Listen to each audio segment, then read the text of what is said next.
Voilà, j'ai la charge de faire un petit mot d'introduction, que je commencerai par une citation de Martin Luther, qui a dit plutôt, « Quand la parole est dite, alors voici l'Église. » Alors, comme vous le savez sans doute, le protestantisme aime la prédication. Depuis la Réforme, le protestantisme accorde à la prédication une valeur importante et décisive. Même si nos prédications ne durent plus 1 heure, comme au XIXe siècle, eh oui, beaucoup viennent au culte pour y recevoir en priorité une parole instructive et stimulante. Donc la prédication est une source d'enseignement et de conviction. C'est aussi une force d'interpellation et de confrontation. Elle est comprise comme l'annonce et l'explication de la parole même de Dieu. Et dans notre Église, personne n'a la maîtrise de la prédication. Alors pour résumer, la prédication, ou en tout cas prêcher, c'est d'abord se former, autrement dit apprendre à lire, à construire et à transmettre. Alors, dans un extrait d'Évangile et Liberté du mois de septembre 1992, le professeur André Gounel écrivait ceci dans le cahier central intitulé « Protestantisme et prédication ». Je cite, donc, « Le protestantisme a toujours accordé une très grande importance à la prédication et l'a toujours pratiquée. On le constate dès le début. Au XVIe siècle, à une époque où les curés avaient tendance à la négliger, les réformateurs ont agi par la prédication et ont écrit de nombreux commentaires bibliques à l'usage des prédicateurs. L'historien Pierre Chaunu souligne la force séductrice qu'a exercée la prédication inlassable des pasteurs. Et Marc Liénard, pasteur, historien et professeur de théologie à la faculté de Strasbourg, précise que le mouvement évangélique, alors au sens noble du terme, en opposition, je dirais, au terme papisme à l'époque de la Réforme, s'est imposé par la prédication plus encore que par l'écrit. On prêchait énormément, plusieurs fois par semaine. On a conservé le texte de 1200 sermons de Calvin qui en prononçait entre 12 et 16 par mois. Significativement, on ne disait pas « aller au culte », mais « aller au sermon ». C'est très joli. Au XVIIIe siècle, après la révocation de l'édit de Nantes, 1685, les protestants français ont organisé de dangereuses assemblées clandestines présidées par des prédicants, souvent improvisés, plutôt que de renoncer à la prédication. Ils ne se contentaient pas de lire les Écritures, ils voulaient qu'on les leur prêche. Au XIXe siècle, beaucoup de protestants avaient l'habitude d'arriver au culte pour le sermon et d'en repartir dès qu'il était fini. Ils considéraient tout le reste, prière, chant et célébration de la scène, comme des accessoires dont on pouvait se dispenser. On attendait tout du pasteur on attendait avant tout du pasteur qu'il soit d'abord un bon prédicateur. Alors, dans l'Église, en général, on trouve plusieurs mots pour désigner la prédication. Alors, le premier mot, c'est sermon. Et la définition du sermon, je suis allée voir, c'est quand même un discours moralisateur et ennuyeux. Alors, on connaît aussi le verbe sermonner quelqu'un, et donc dans ces cas-là, c'est plutôt une remontrance importune. Un autre mot souvent employé, et nous l'entendons souvent avec Béatrice d'ailleurs, c'est le mot prêche. Un prêche désigne le sermon d'un ministre protestant. Donc, on prêche, et le texte, en fait, c'est un prêche. C'est le même mot. On prêche et c'est un prêche.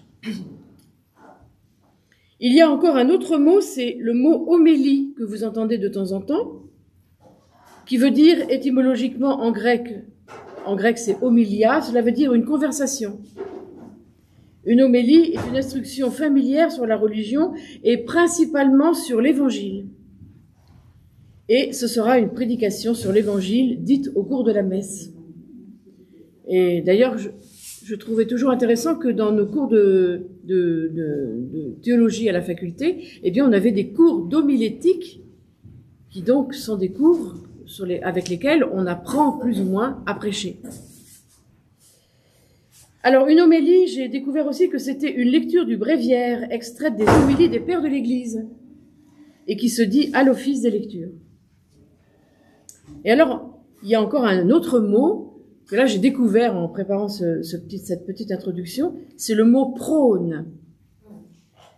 Alors, c'est une instruction qu'un prêtre fait le dimanche à la messe paroissiale, mais qui concerne alors plus particulièrement la vie d'un lieu précis, le village, la vie en communauté sur place, enfin quelque chose de plus concentré, de plus resserré en fait, que plus largement l'évangile en fait. Et enfin, on trouve quand même le mot de prédication, que l'on pourrait définir comme une annonce de l'évangile qu'il faudrait prendre dans le sens de bonne nouvelle en fait. Donc c'est une annonce de l'évangile aux non-croyants et un enseignement de la foi aux fidèles. C'est-à-dire que, en fait, la prédication joue sur les deux tableaux plus ou moins en même temps. Et donc la prédication, c'est la mise en œuvre de cette tâche au moyen de la parole, autrement dit, c'est l'acte même de prêcher. Alors, cela peut être une exhortation qui ressemble à un sermon et qui enseigne des devoirs.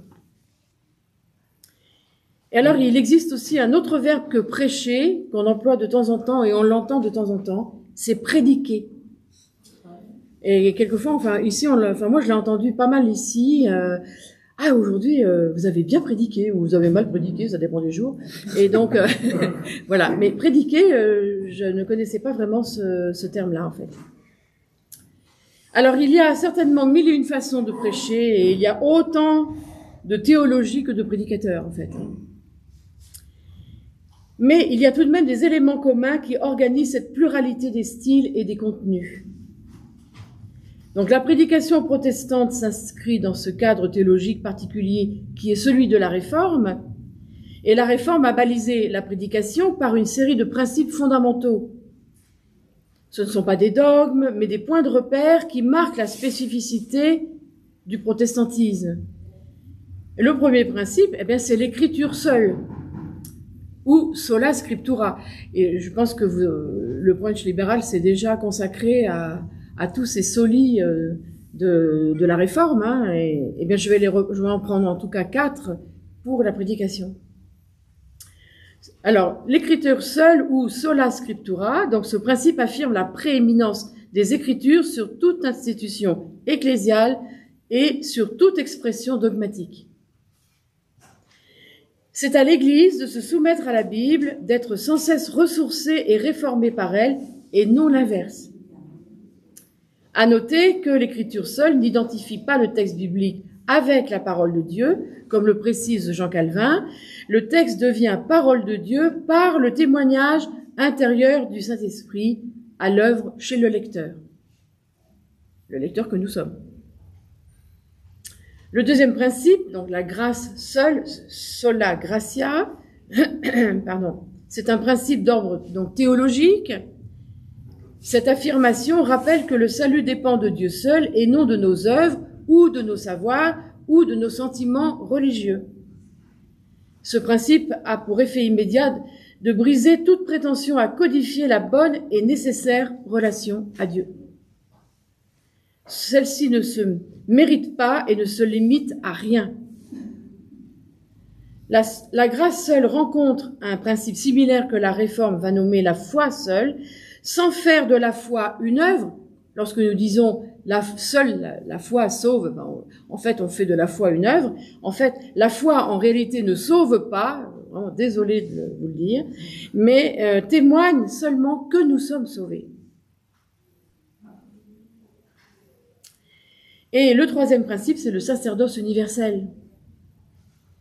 Et là, c'est un principe d'ordre ecclésiologique qui concerne l'identité et l'organisation des églises. Alors, qu'est-ce qu'on entend par sacerdoce universel?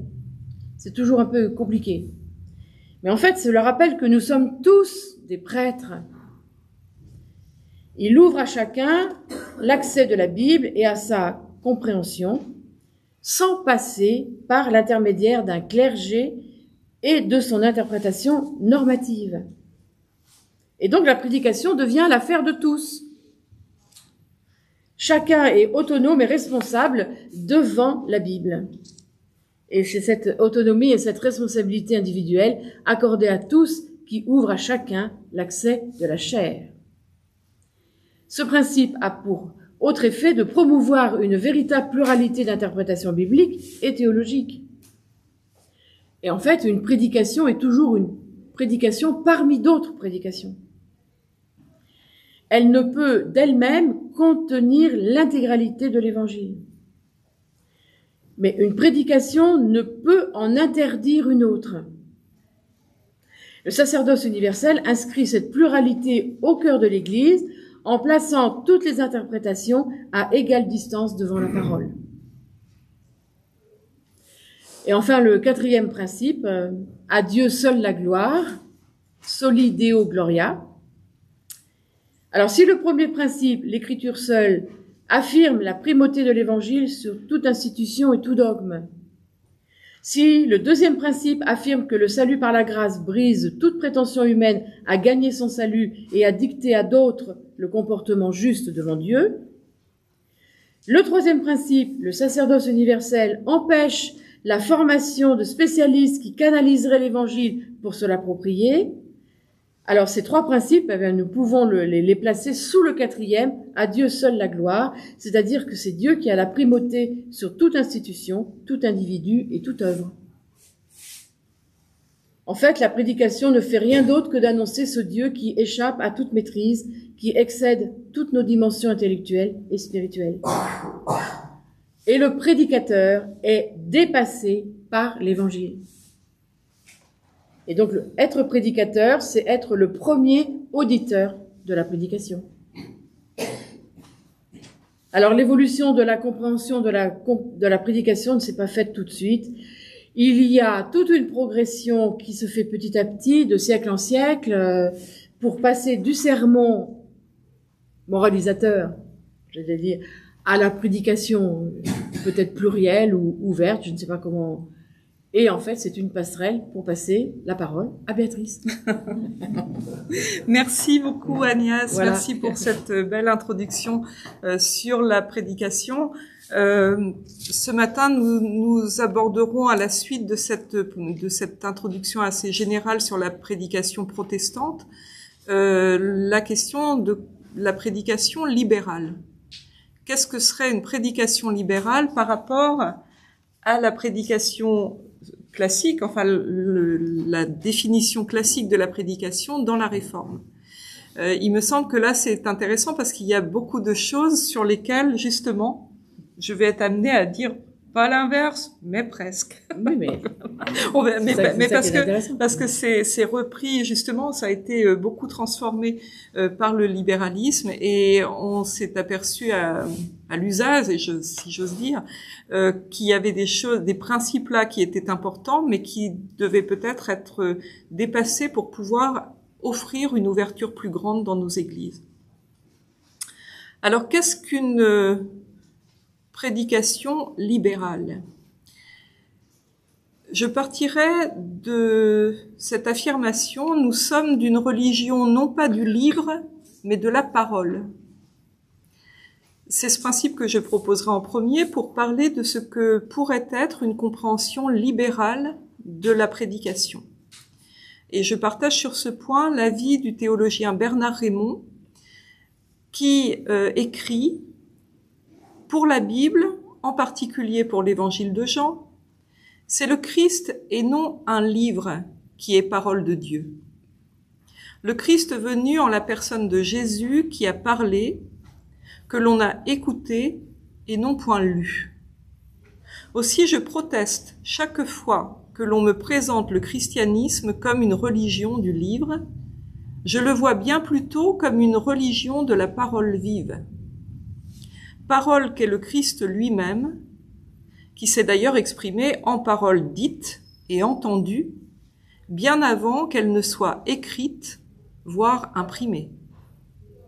Alors ça, on trouve ça dans le très bon livre de Bernard Raymond sur la trace des théologies libérales. Et c'est tout son parcours, en fait, de théologien qui a essayé justement de mettre en œuvre une théologie libérale au sein d'un contexte qui n'était pas toujours prêt à ça. Cette affirmation de la primauté de la parole sur le livre a de nombreuses conséquences en ce qui concerne évidemment l'art de la prédication, qui est un art de l'oralité.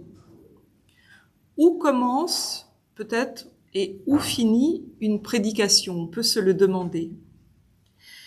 Je pourrais distinguer les différentes phases d'élaboration d'une prédication, mais je n'arriverai jamais à circonscrire où elle commence et où elle se termine.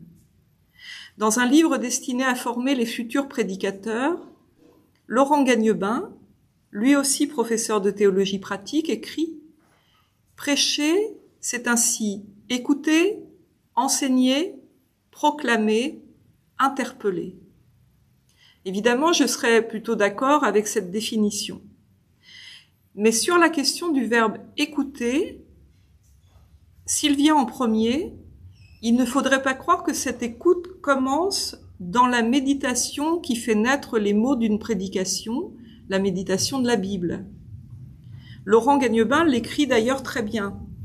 Cette écoute est bien entendu celle de Dieu, ce qu'il faudra d'ailleurs rediscuter ensemble.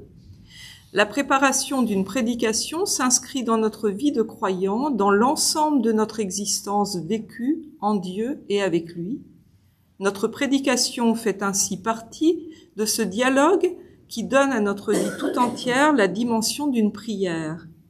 À cet égard, le sermon est un acte prémédité. Avant d'être un orateur, le prédicateur est un adorateur, dit Laurent Gagnebin. Une prédication trouve pourtant, au-delà de l'écoute de Dieu, d'où part Laurent Gagnebin pour parler du début de la prédication trouve souvent ses racines dans d'autres écoutes, dans l'écoute de quelqu'un d'autre que Dieu. Et c'est souvent dans le constat ou la découverte d'un problème ou d'une contradiction entre ce que nous vivons et ce que dit la Bible, ou entre ce que ma foi jusque-là assez tranquille me disait et ce que le monde qui m'entoure me renvoie, que naît la prédication. Et c'est cette écoute des problèmes que soulève la question de la foi qui peut être la première racine d'une prédication. Dans une langue sans doute moins belle que celle de mon professeur de théologie pratique, je dirais volontiers que c'est dans l'écoute des situations ou des affirmations où la foi est mise en échec que naît véritablement la prédication. C'est quand il y a un problème entre l'existence de Dieu et mon existence que je commence à me poser un problème théologique.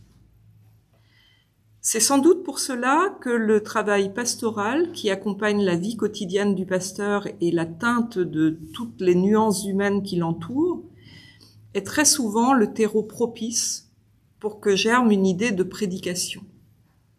S'il n'y avait pas de problème, on n'aurait pas envie de le chercher, de l'étudier et de le creuser.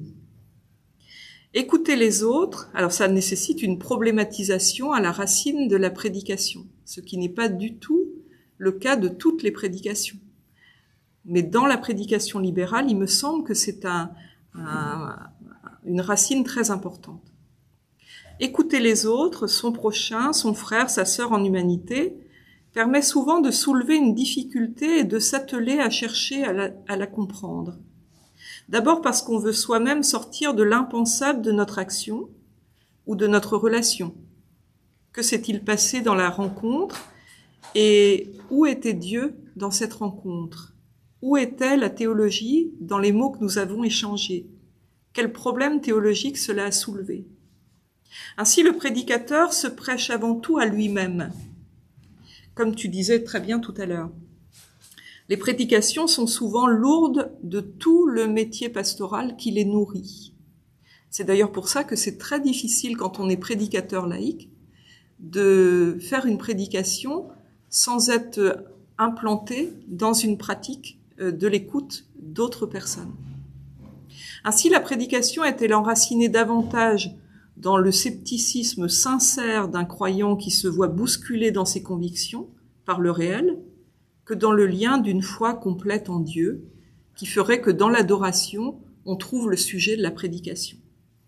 C'est là où je me décale un tout petit peu de ce que Laurent Gagnebin proposait comme compréhension de la prédication. C'est pour cela qu'il existe des prédications libérales et des prédications qui ne le sont pas.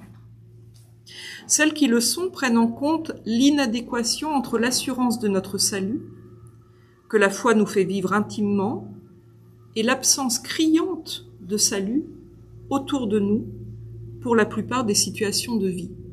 On a l'impression que Dieu est bien absent de notre monde, et il s'agit de savoir comment sa présence résiste pourtant à ce sentiment très souvent d'absence. La prédication libérale ne défend pas la Bible non plus contre les objections humaines. Elle défend les humains contre une utilisation fallacieuse de la Bible pour le soumettre à d'autres humains. La prédication a été souvent une arme de conversion massive qui a donné beaucoup de violence et qui n'a pas permis la répartie aux auditeurs. La prédication libérale est sans doute un autre type de prédication qui ne cherche pas à convertir à tout prix, mais qui cherche plutôt à accueillir dans une recherche commune. On ne connaît donc jamais la portée des mots d'une prédication. C'est un événement qui peut avoir des retentissements dans la vie de personnes singulières, mais aussi parfois dans des communautés tout entières. Souvenons-nous de la prédication de Jésus-Christ lui-même, qui n'en finit pas de nourrir le chemin des croyants chrétiens, aujourd'hui encore, et de nombre de non-croyants aussi, qui s'inspirent de cette prédication tout en ne disant pas qu'ils sont croyants, parce qu'ils ne le ressentent pas de cette façon. Cette question de l'écoute est très importante parce qu'elle pose la prédication comme une activité d'ouverture aux cris du monde et remet au centre de la question théologique le problème du salut. Le problème n'est pas réglé. Il ne s'agit pas d'arriver en prédication pour dire que nous avons la solution du point de vue de Dieu et que nous allons l'apprendre à tout le monde. La prédication est trop souvent faussement naïve, pour ne pas déplaire souvent, pour ne pas soulever les problèmes que posent les textes bibliques et ne pas avoir à contester et critiquer ces textes de façon très honnête. Et par voie de conséquence, ne pas non plus aborder certains sujets d'actualité qui dérangent et qui pourraient, dans leur exposition même dans la prédication, gêner ou fâcher tel ou tel.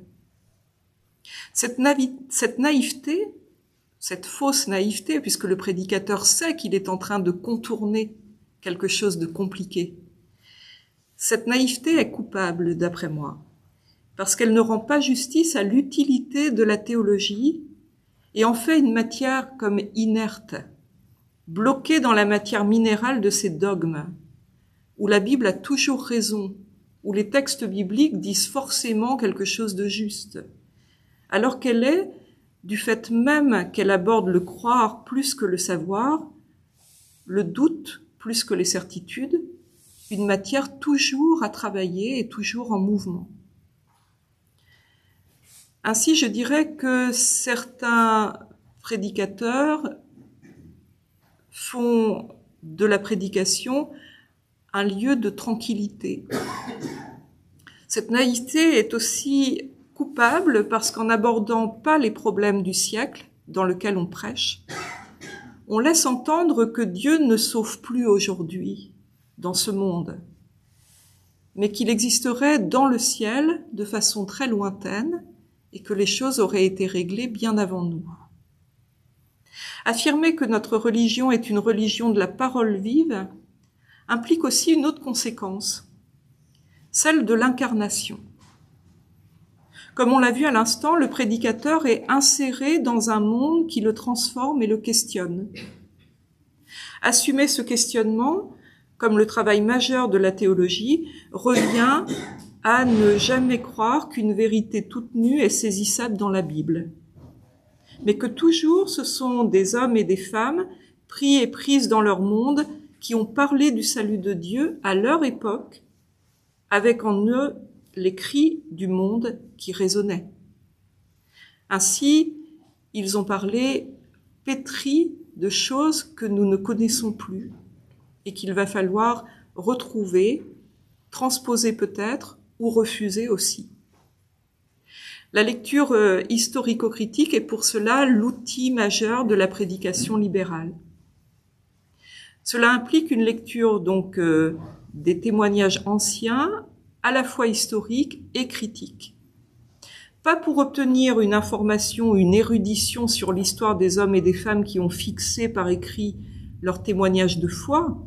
Souvent, d'ailleurs, ce n'étaient pas forcément les mêmes qui avaient ce témoignage et qui l'avaient rendu possible, et ceux qui avaient fixé les textes. Donc, il y a beaucoup de strates différentes dans ces textes bibliques.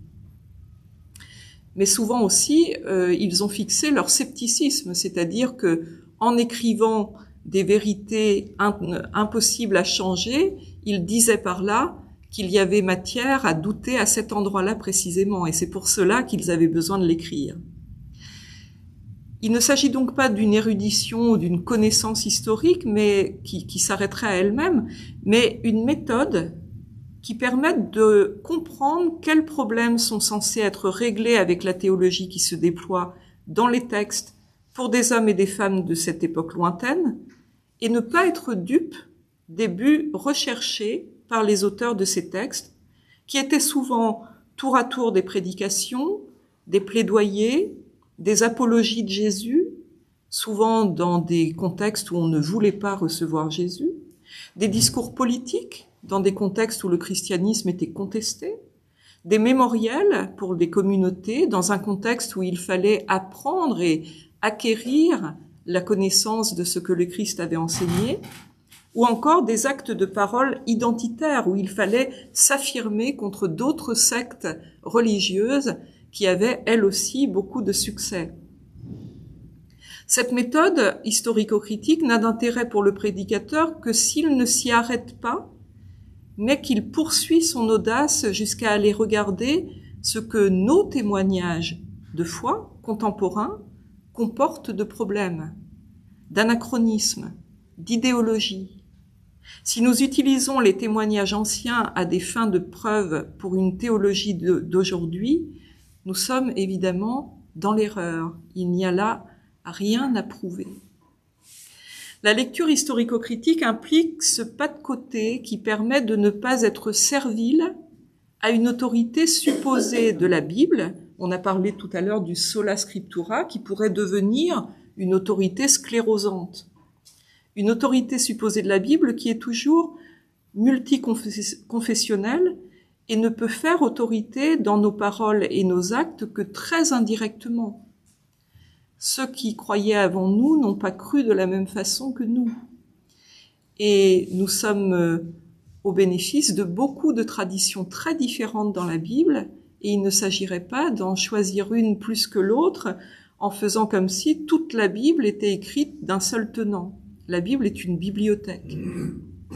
Cette lecture historico-critique permet aussi au passage de revoir la canonicité des textes et de ne pas prêcher exclusivement sur des textes autorisés par le canon protestant. Même si cela permet de faire Église ensemble, il n'empêche qu'il est parfois très éclairant d'aller lire un peu plus large.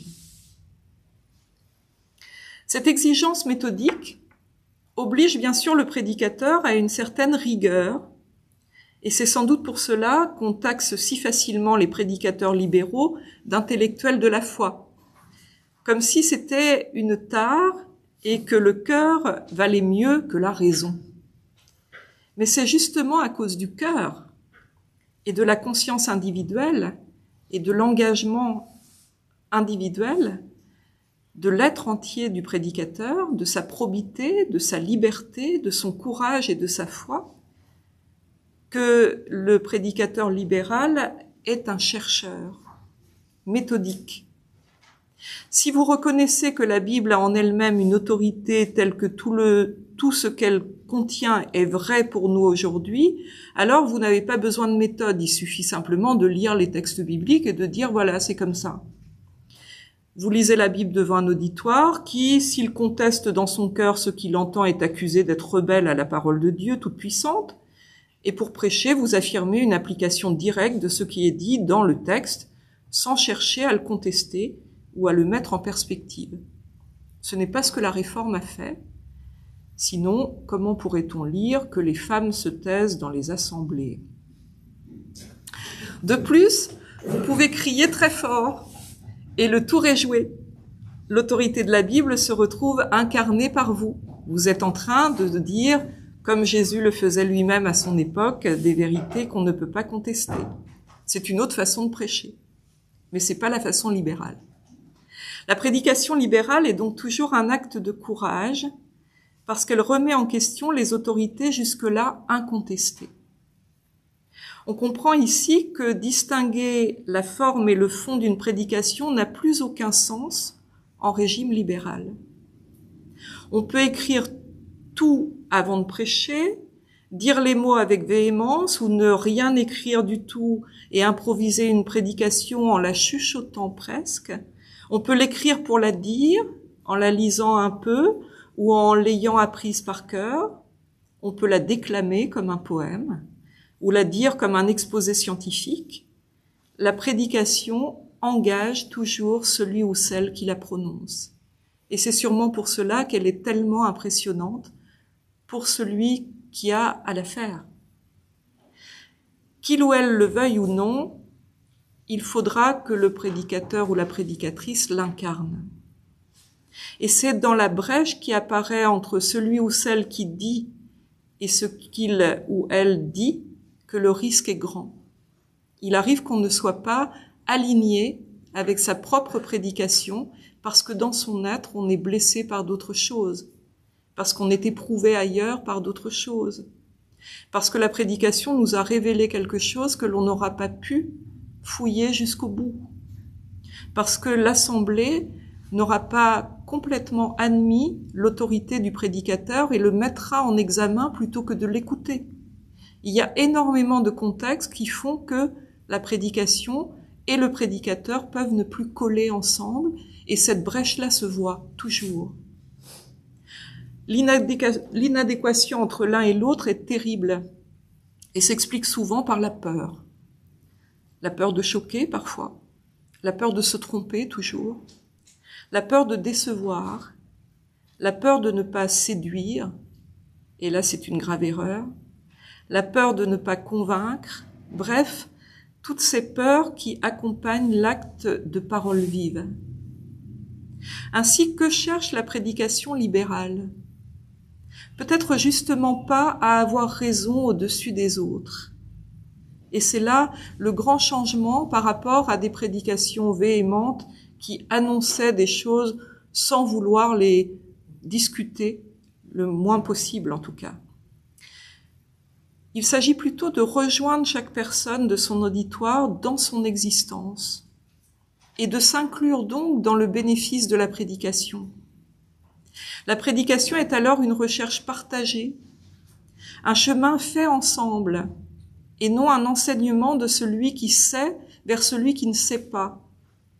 Car il ne s'agit ici pas de chercher ce qui nous relierait chacun à ce que chacun appelle Dieu, car chacun fait ce chemin-là un peu tout seul dans son coin.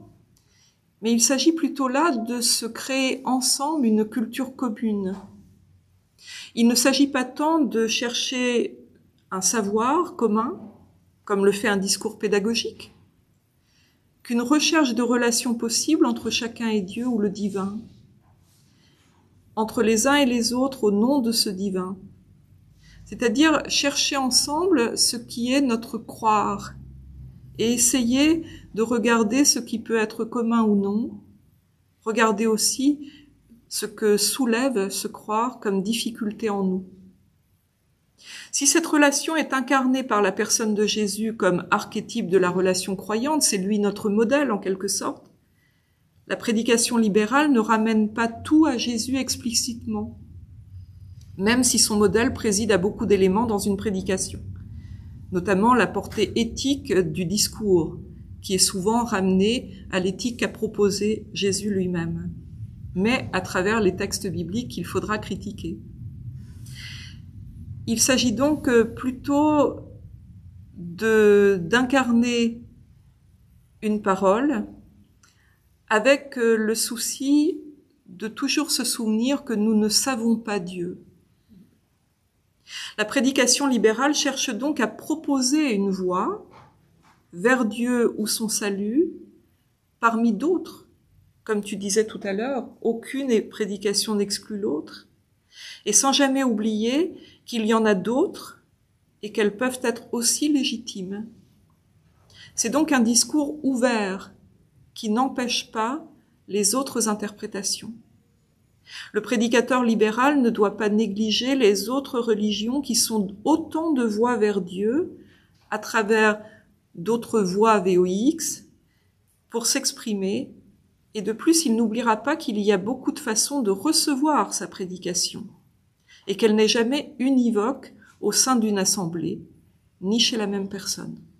Elle peut avoir plusieurs sens à quelques jours d'écart, selon l'état mental, l'état psychique, l'état affectif de la personne qui a reçu la prédication. Alors à qui s'adresse la prédication libérale ? Mon professeur de théologie pratique, Laurent Gagnebin, disait aux étudiants, quand vous prêchez, pensez à celui qui est assis le plus au fond à gauche, parce qu'il est passé par là et qu'il a voulu voir ce qui se passait à l'intérieur. Il faut donc que le langage soit le plus clair possible, et non un langage pour chrétiens initiés au mystère de la foi. Tous les gros mots de la foi, il faut les expliquer. Il ne s'agit pas de les évincer, mais il faut les réexpliquer et les redéfinir pour aujourd'hui. Alors j'ai retenu cette recommandation en ces termes, et vous verrez que moi aussi je fais un pas de côté en regardant la recommandation de mon professeur. Je me dis toujours, pense à l'athée au fond à gauche. L'athée au fond à gauche, ce qui ramène une difficulté supplémentaire. Le fait de présumer que ce nouveau venu est peut-être athée rajoute une autre dimension à l'exigence de la clarté, celle de l'ouverture. Même le non-croyant doit pouvoir s'y retrouver et ne pas se sentir exclu par un discours qui serait fait uniquement pour ceux qui ont eu la chance d'avoir la révélation divine. En effet, la prédication libérale s'adresse aux athées et aux croyants, comme le disait Wilfred Monod dans son fameux livre où il montre que certaines prédications de prédicateurs libéraux contenaient des passages entiers des discours politiques de Jean Jaurès, par exemple, ce qui permettait de parler à tous, aux athées comme aux croyants. Il ne s'agit donc pas de présumer de la foi de chacun, ni dans un sens, ni dans l'autre.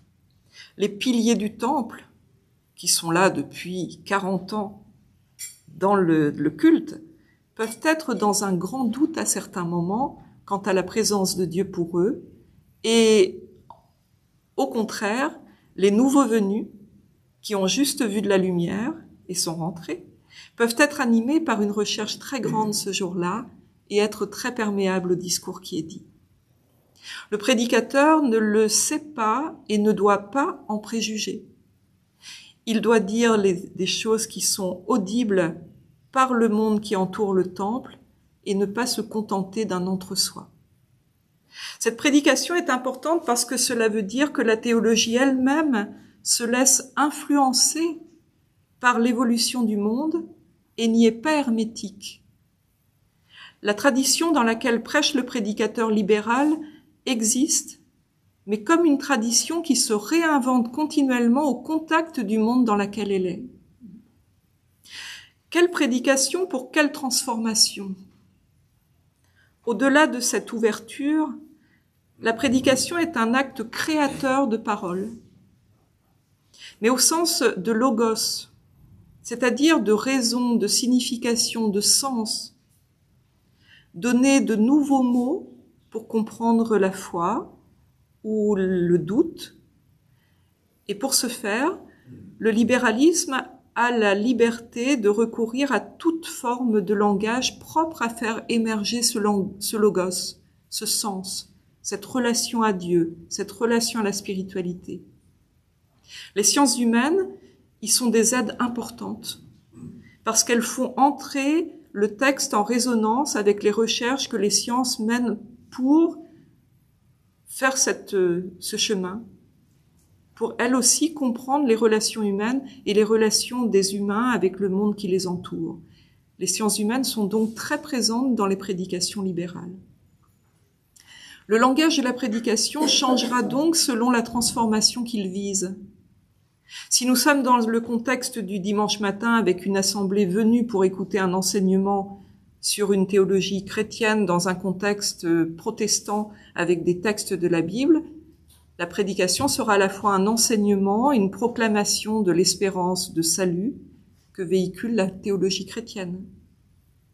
Sa forme sera celle d'un discours rationnellement construit pour que chacun comprenne intellectuellement le propos et puisse évoluer, être édifié dans sa propre compréhension de sa foi. En revanche, si nous sommes dans un contexte de deuil ou de grande joie, par un événement familial comme l'événement d'un culte d'action de grâce ou l'événement d'un mariage, par exemple, la prédication parlera davantage à l'affectivité qu'à la raison, parce qu'il ne s'agit pas là, et ce n'est pas le contexte, d'aller faire un grand déroulement très très intellectualisant ou qui pourrait être très conceptuel et peut-être seulement conceptuel dans un lieu où l'esprit est ailleurs. Tout en restant rationnel, le propos pourra prendre des formes qui relèvent plus de l'évocation poétique que de l'exposé universitaire. Ainsi, dans un culte d'action de grâce, le but recherché est davantage celui de consoler, en suscitant à nouveau la vie du défunt plutôt que de faire un exposé théorique sur la résurrection, qui louperait sa cible puisque les personnes ne sont pas en état de faire une recherche théologique très difficile et conceptuelle. Ils sont plutôt dans un moment où ils ont besoin d'aide et de soutien.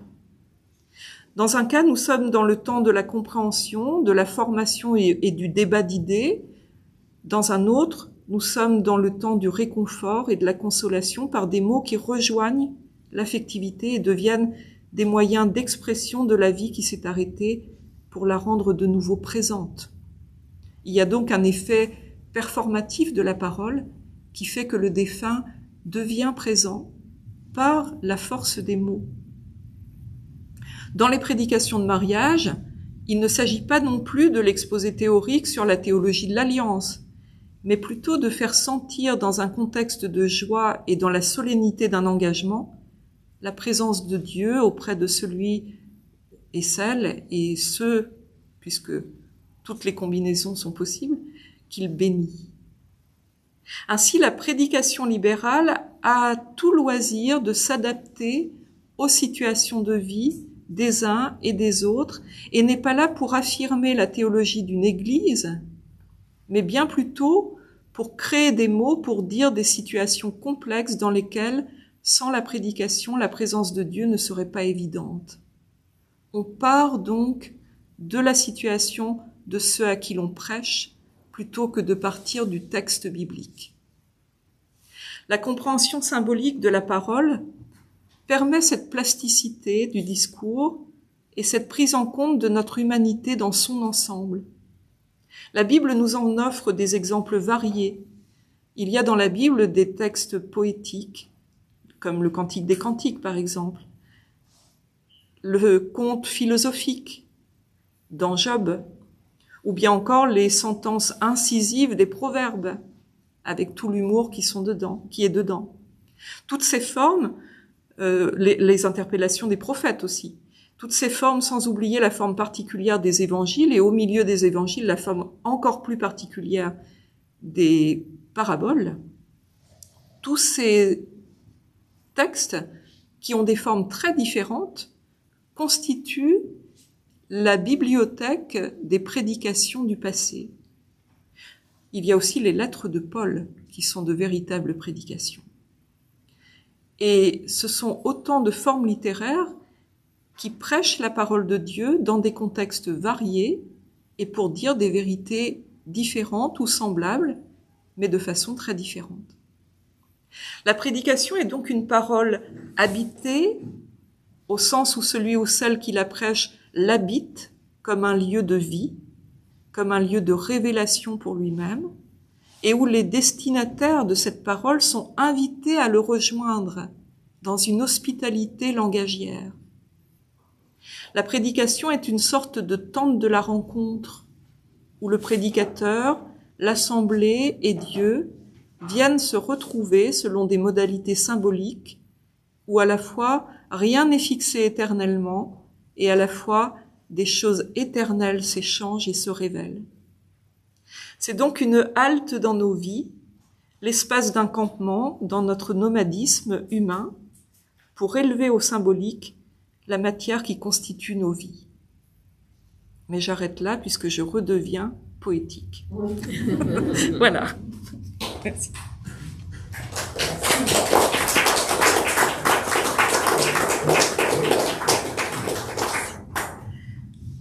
Alors, il y avait des petits écarts avec la traditionnelle prédication que tu as très bien présentée, mais je crois que c'est important d'aller sur d'autres chemins.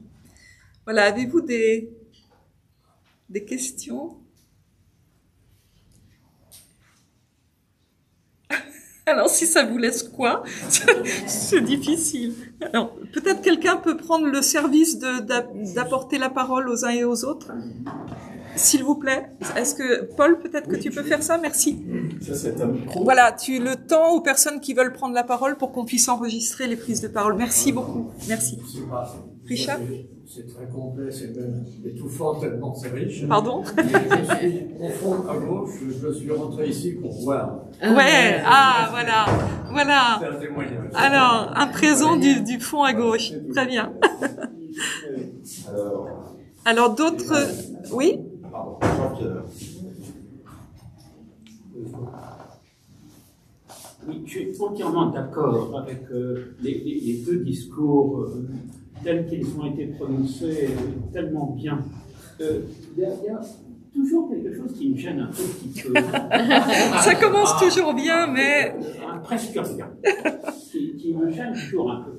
C'est qu'on a toujours l'impression que la façon dont vous parlez de la Bible, des thèmes, de la consolation, etc., que, à la limite, un discours théorique pourrait faire à peu près la même chose, et d'ailleurs, c'est exactement ce que tu as dit à deux ou trois, ce que Béatrice on a dit à deux ou trois reprises. Mais on a toujours l'envie de demander, mais enfin, mais alors, dans ce cas, mais où est la spécificité du religieux? C'est-à-dire où est-elle exactement? Parce que si on n'a pas, c'est pas la peine de faire des prédications libérales, on pourrait se contenter de faire de la philosophie, et au fond, on n'aurait pas ce petit décalage qui, à la limite, rend mal à l'aise, parce qu'on se dit, pourquoi pas franchir ce pas, et puis, pourquoi laisser ce petit décalage qui n'a peut-être pas lieu d'être. Au fond, il faut... Moi, je me ferais presque l'apôtre assez curieusement où est le différent. Et tu posais la question assez bien, Béatrice, de savoir en quoi est-ce que c'est utile pour le savant de parler comme vous parlez le dimanche matin dans les prédications. Ben voilà une vraie question. Alors je pensais avoir, oui, oui, ça. Je pensais avoir répondu dans le défilement de l'exposé lui-même, dans le fait de dire que c'est une parole engagée, courageuse, avec une incarnation, et qui ne laisse pas du coup de distance entre celui qui dit et sa vie propre. C'est-à-dire que un scientifique, il va mettre à distance son propos comme une connaissance qui peut exister sans lui.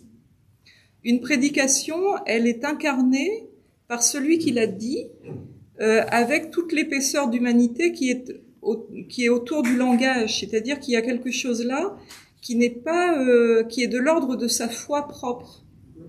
Et un scientifique, et tu le sais pour faire de la philosophie, tu peux présenter un auteur avec lequel tu n'es pas d'accord et donner une critique du texte avec lequel tu vas avoir quelques problèmes comme un objet d'étude.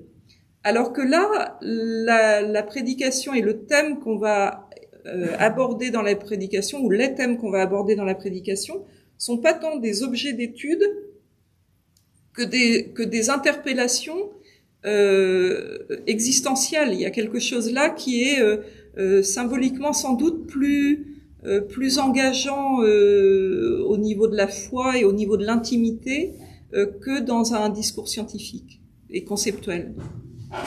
Oui, mais je sais pas si je réponds bien, mais en effet c'est une question redoutable. Hein. Qu'est-ce qui fait qu'une prédication est singulière parmi tous les discours? Alors, en plus, Jean-Pierre, tu y as travaillé, mais dans ton livre sur le symbolique et le discours religieux. Mais je crois qu'il y a vraiment quelque chose là qui est de l'ordre de l'expérience spirituelle qui n'existe pas dans les autres, qui n'est pas attendu dans les autres discours forcément. Alors, oui, Alain. Sur ce point-là, justement, dans une pratique, dans une recherche, c'est une question qui n'arrête pas de tarauder. C'est-à-dire, au fond, tu parles d'ailleurs, quand tu expliques, tu parles à un moment donné de cette espérance de salut, cette espérance d'humanité, mais moi, le truc qui me gêne, c'est Michel Lambert, c'est que tu as une référence implicite, une référence qui n'est jamais dite. Et au fond, tu dis, il y a Dieu, mais Dieu, dans la compréhension telle qu'il plane, il est en effet absent, il est en effet indicible, inconnaissable, etc. Et pourtant, on dit que, à travers cette bibliothèque et la vie et cette espèce de description permanente de comment tu gères cette relation humaine, tu vas un peu plus loin que la compréhension des relations humaines.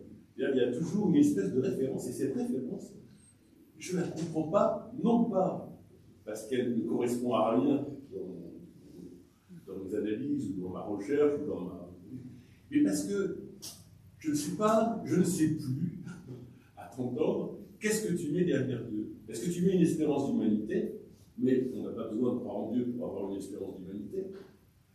Qu'est-ce que c'est qu'une espérance de salut? À part que de vivre en humain, à peu près bien. Et toi, il y a quelque chose qui dépasse ça.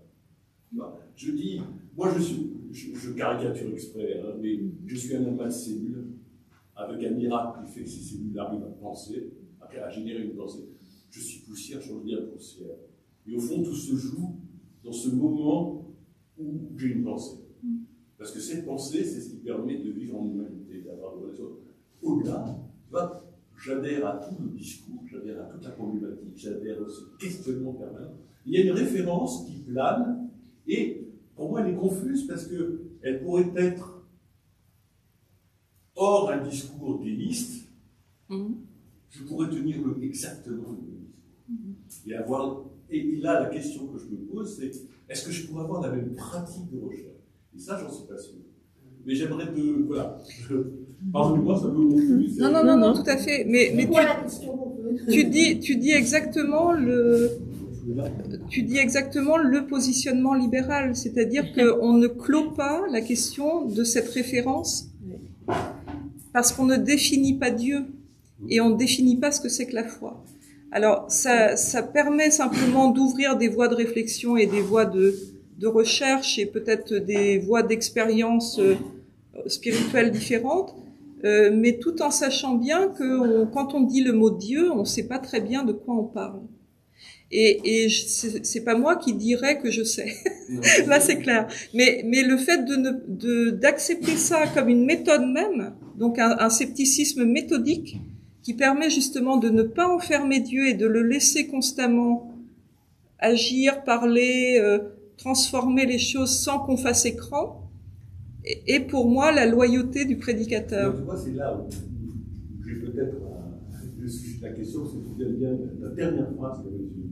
C'est-à-dire, tu reconnais comme tout le monde, à part, bien sûr, il y a des gens qui pensent savoir ce qui est Dieu, on sait le malheur que ça provoque. Donc, un être normalement constitué qui n'est pas psychopathe reconnaît l'inconnaissable, l'indicible, etc. Mais n'empêche, la phrase suivante, tu dis, mais au fond, moi, si je laisse arriver cette transformation issue de Dieu. Exactement, voilà. Exactement. Et ça, pour moi, c'est quelque chose, c'est inouï. C'est inouï parce que c'est pas, je pourrais tenir un autre discours, je reformule exprès pour je laisse arriver cette espèce de vague d'humanité qui vient, qui disparaît, qui m'amène à rencontrer l'autre ou pas. Alors pour moi, il y a plus que l'humanité. C'est clair qu'il y a plus que l'humanité.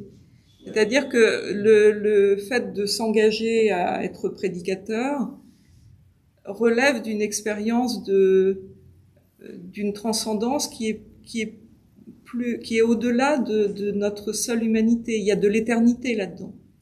Quand je disais qu'on s'échangeait dans un temps réduit, dans un temps circonscrit, qui est la prédication des choses éternelles, pour moi, c'est ça vraiment l'expérience spirituelle la plus profonde dans la prédication.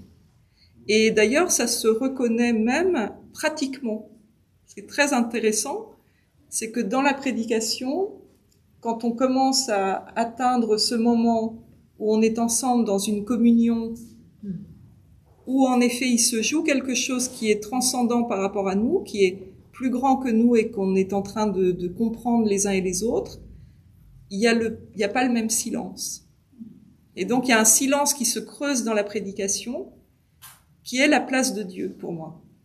Et ça arrive dans certaines prédications, heureusement assez souvent quand même, mais il faut du temps. Il faut le temps du concept, de l'explication, de la présentation du texte, de plein d'éléments pour que tout le monde soit au même degré de compréhension. Et puis, à un moment donné, on est en train de toucher à ce qui anime notre humanité et qui fait problème. Et où il y a de la place pour le divin. Et ça, c'est une expérience, hein, je pense que tu dirais aussi qu'on l'a fait à chaque fois qu'on prêche. Je trouve que c'est très, très profond.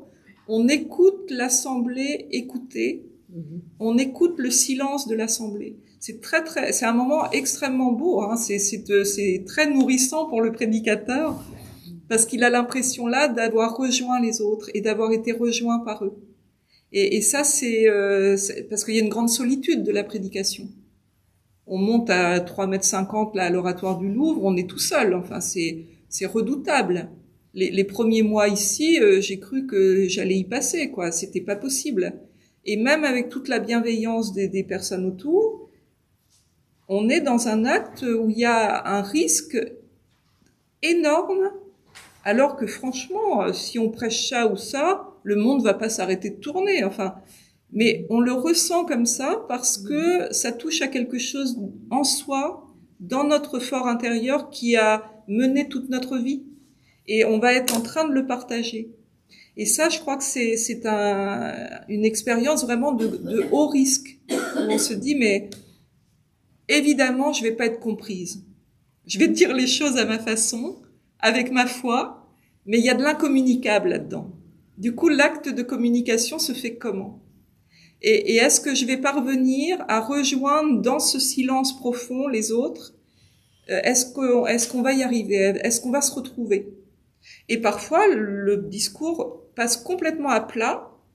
Il est comme un écran entre nous et l'assemblée et on se rejoint pas. Et ça, c'est des moments terribles où on se dit, j'arrête le métier, quoi. C'est bon, quoi.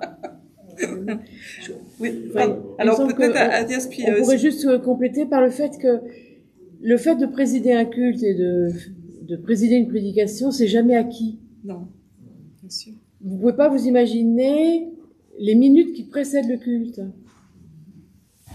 Et en ce sens-là, ici, c'est vraiment très agréable de ne pas être seul et de pouvoir prier ensemble. Ça a l'air de rien. Moi, je sais que je pourrais pas entrer dans le temple avec les premières notes de l'orgue sans avoir prié avant. Et pas toute seule, avec Béatrice ou avec quelqu'un d'autre. Et avec un conseiller presbytéral, où souvent c'était notre sacristain qui priait avec nous aussi.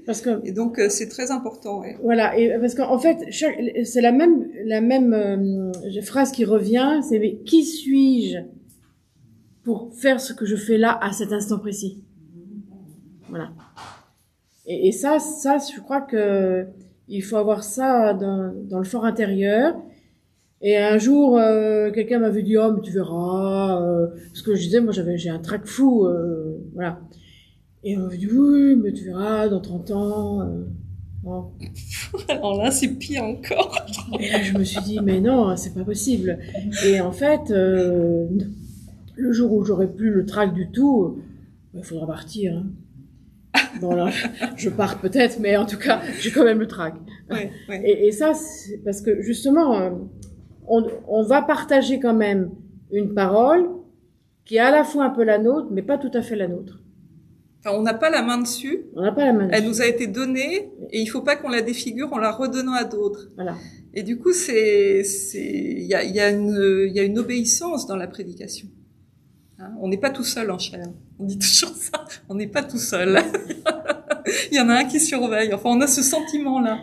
Pas du tout comme un père fouettard. Hein. Non, moi, j'ai l'idée quelqu'un qui nous porte. Voilà, qu'il y a quelque chose qui nous, qui concentre les choses et qui fait, il y a une attention particulière. Ouais.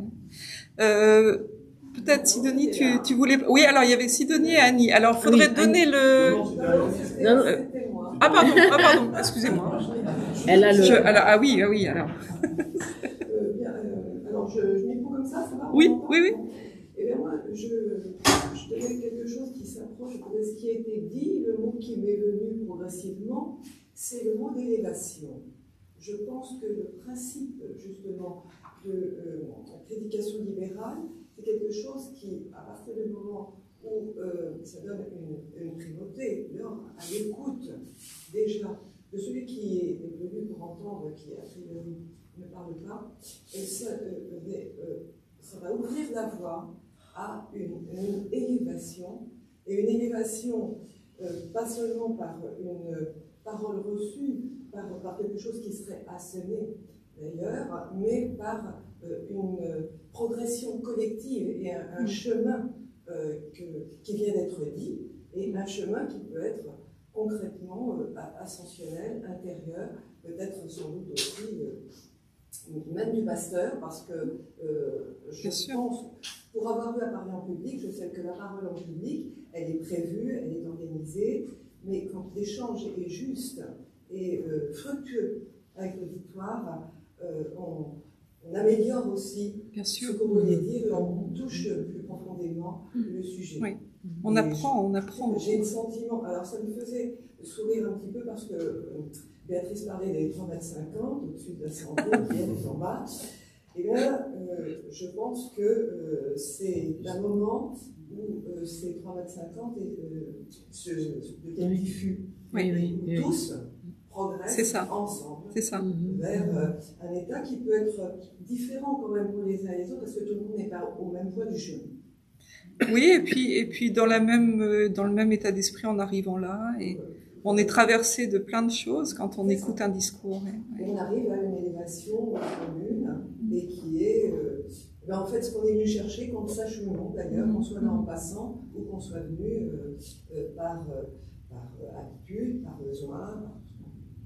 Donc le mot d'élévation me paraît en rapport avec ce respect aussi à l'avance de l'écoute de celui qui est là et du chemin commun qu'on va faire ensemble. Voilà. Merci.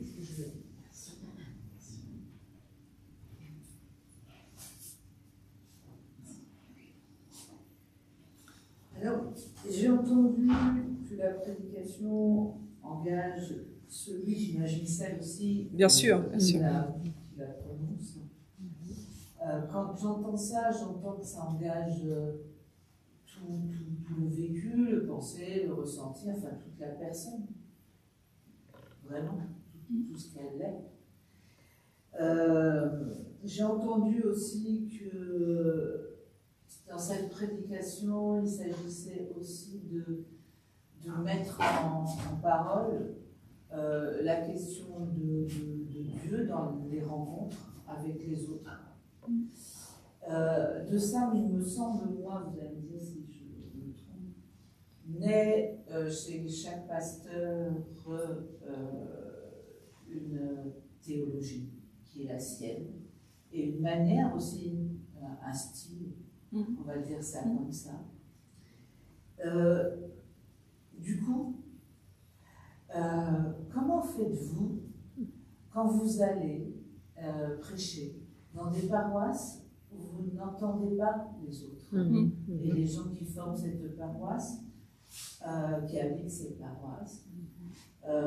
Je dis ça parce que j'ai vu des différences, j'ai entendu, moi, des différences de pasteurs à d'autres.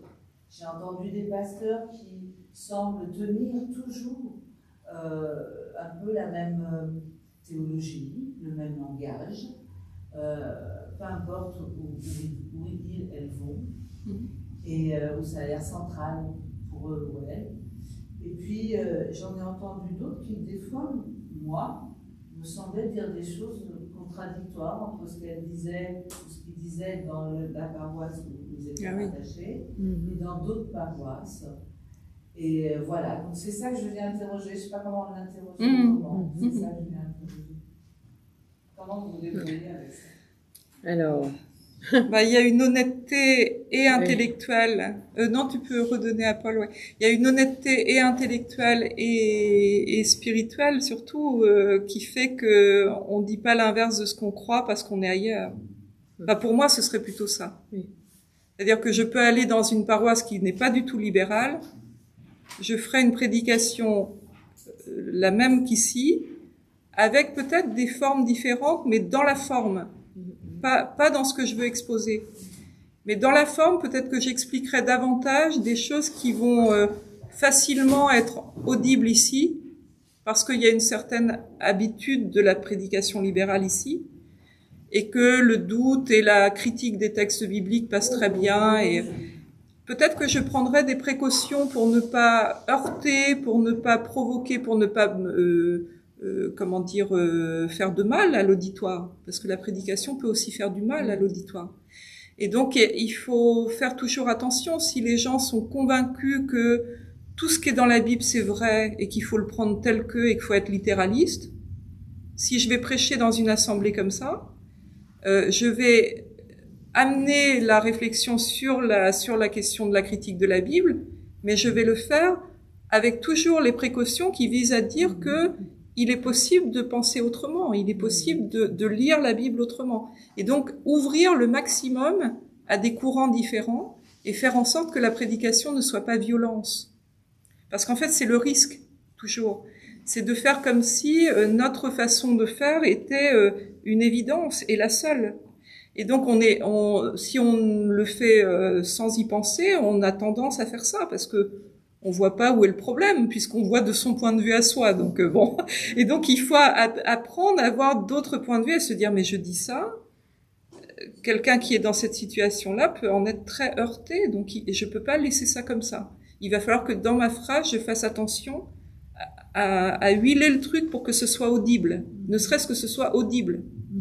Et du coup, toute cette attention aux autres, cette bienveillance à l'égard de l'auditoire, me semble essentielle. Et du coup, l'écriture de la prédication est essentielle. Parce que ce travail d'écriture fait qu'on est obligé de se relire et se dire, mais attends, je dis ça, mais c'est irrecevable comme ça, on comprend rien, ou alors on peut très bien ne pas du tout être d'accord à juste titre. Et donc, il me manque un argument là, c'est pas recevable comme ça. Donc, voilà, il y a tout un travail d'élaboration qui est nécessaire pour ça. Oui?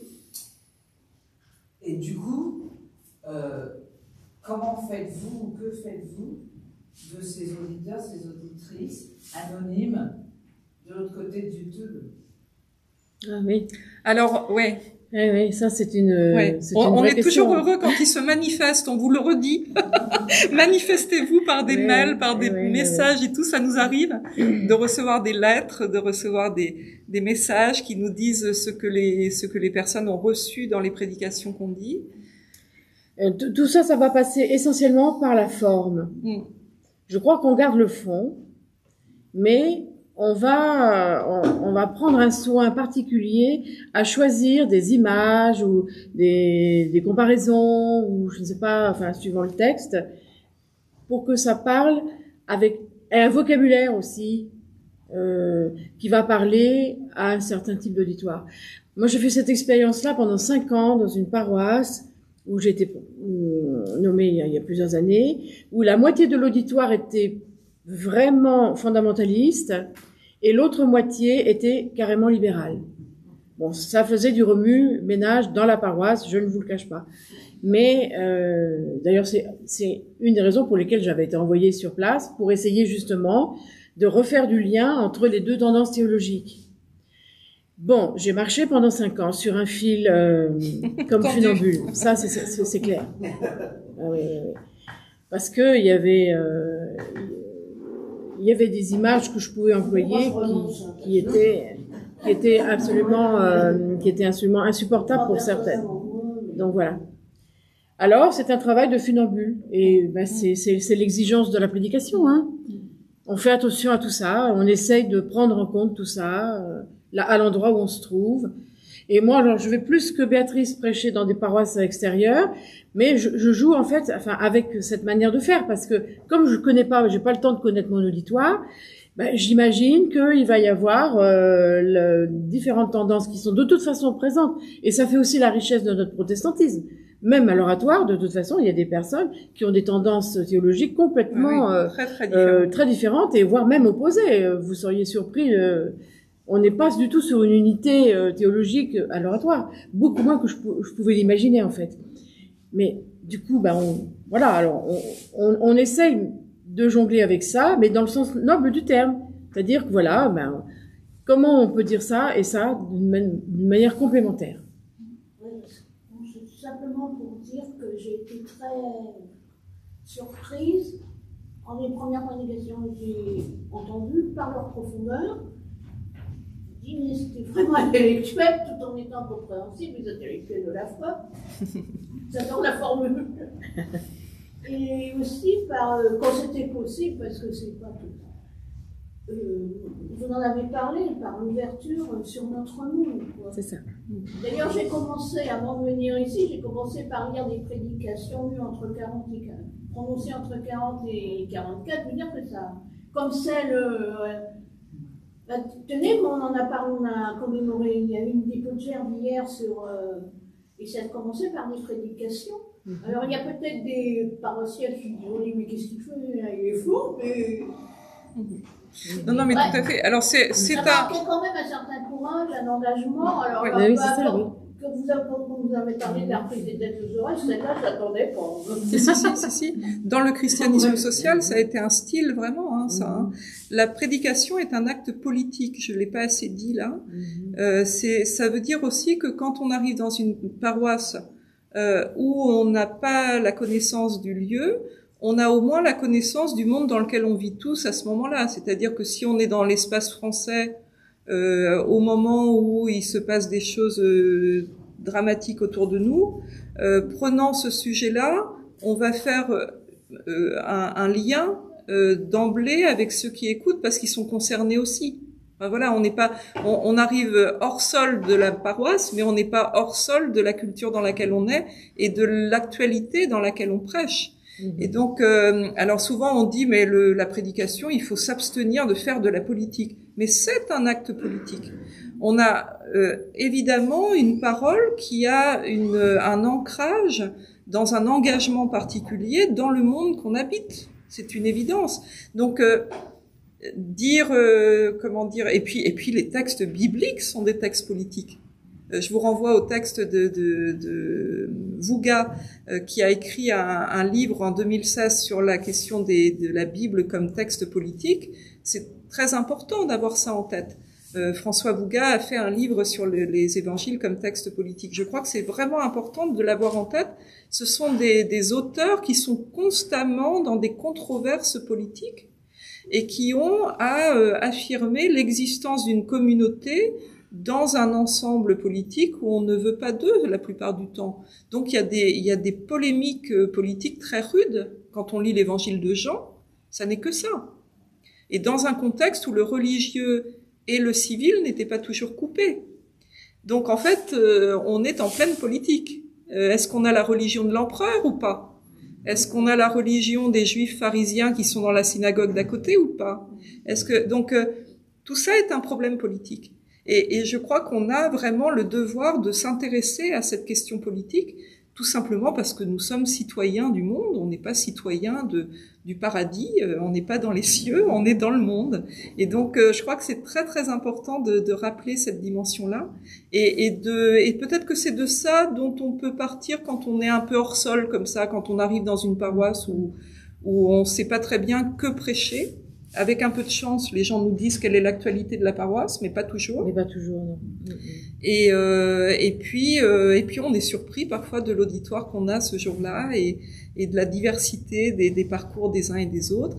On s'attend à des fermetures à un endroit, en fait, elle va venir d'un autre endroit. Enfin, c'est très intéressant hein, de voir comment c'est reçu. Alors, oui, oui. Non, mais peut-être que tu as le droit de prendre la parole quand même, même en portant le micro. Une remarque.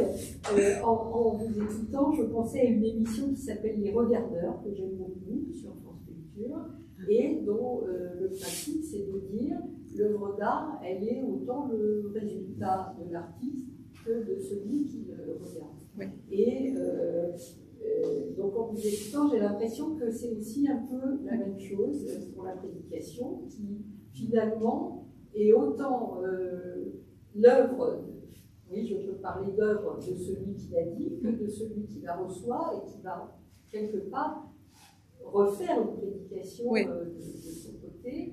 Et donc, pour moi, la différence, alors par rapport à ce que disait Jean-Pierre, avec, c'est pas une conférence ou un échange philosophique, c'est qu'il se passe quelque chose. C'est-à-dire qu'il y a une prédication qui est produite, et à partir de cette prédication, il va se passer quelque chose dans la communauté, et peut-être à la aussi, mais ça, on ne le sait pas, qui est aussi partie prenante. Et l'espèce de vertige dont tu parlais, c'est qu'en fait, c'est une parole que tu envoies, mais après, tu n'as plus la maîtrise dessus. Exactement. Et c'est très troublant de voir des réactions à la sortie du culte où les personnes ont parfois compris l'inverse exact de ce qu'on a essayé d'expliquer. Et c'est très intéressant, on se dit tiens, mais comment ils arrivent à ça? Et c'est très très intéressant parce que et c'est pas à rejeter.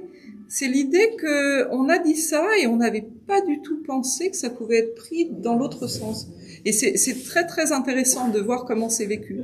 J'ai eu une fois une dame qui est venue me dire qu'elle soutenait Trump et qu'elle avait été enchantée d'être là avec nous à écouter et là je me suis inquiétée quoi. Je me suis dit Béatrice, qu'est-ce que t'as fait, qu'est-ce que t'as dit, pourquoi t'as dit ça? Et en fait c'est comme si la prédication n'avait été qu'un prétexte de présence avec nous, mais que l'essentiel de sa foi avait continué à travailler à l'intérieur comme si le discours n'avait pas de prise. C'était très intéressant de voir que il y avait rien qui pouvait déloger des principes que cette personne avait et qu'elle était venue en fait convertir l'assemblée, et en écoutant la prédication, elle était convaincue qu'elle devait la convertir. Et donc j'étais étonnée comme tout, mais c'était assez intéressant de voir qu'elle s'était pas enfuie en courant en disant mais qu'est-ce que c'est que ces espèces d'incroyants, de sceptiques là, je m'en vais. Pas du tout. Elle avait trouvé sa place. Voilà. Donc c'est intéressant hein, de voir comment un discours est reçu. C'est passionnant. Ben oui, il a été fait part un peu de l'angoisse du prédicateur avant d'une prédication, et ça fait songer un peu à l'angoisse de l'écrivain devant la page blanche, à l'angoisse du dessinateur ou du peintre devant une feuille ou un tableau. Et justement, là, on se demande qu'on ait une expérience par la parole ou par le dessin. Par exemple, ayant été avocat, mon grand souci avant une plaidoirie, c'était serais-je crédible? Autrement, là c'est un enjeu majeur. Les magistrats vont accepter ce que je dis, et il est bon à ce moment-là, bien sûr, comme tu as suggéré, qu'on sache un peu à quel magistrat on va faire, quelles sont ses options, sachant que quelquefois on peut être surpris, parce qu'on pense que tel magistrat a telle ou telle option, et en réalité, dans un cas concret, eh bien, on s'apercevra qu'il agira exactement de la manière inattendue. Inattendue, oui.